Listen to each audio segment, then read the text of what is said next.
বন্যায় কয়েকটি উপজেলায় নেটওয়ার্ক বিচ্ছিন্ন হয়েছে। উপদেষ্টা নাহিদ।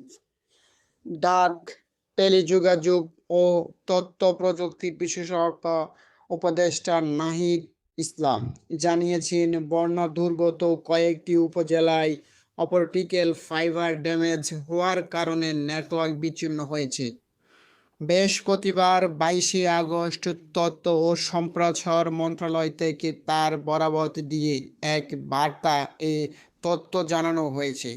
উপদেষ্টা নাহিদ ইসলাম বরাবর দিয়ে জানানো হয়, বন্যা দুর্গত এলাকায় 13% সাইট ডাউন রয়েছে। কয়েকটি উপজেলায় অপটিক্যাল ফাইবার ড্যামেজ হওয়ার কারণে নেটওয়ার্ক বিচ্ছিন্ন হয়েছে। বিদ্যুৎ বিচ্ছিন্ন আছে, কয়েকটি জায়গায় জেনারেটর ব্যবহার করা হচ্ছে। সেই বার্তা আরও বলা হয়, নেটওয়ার্ক একেবারে বিচ্ছিন্ন হলে 10টি বিএসএটি প্রস্তুত আছে। সংশ্লিষ্ট এলাকায় মোবাইল নেটওয়ার্ক ফ্রি করতে নির্দেশনা দেওয়া আছে।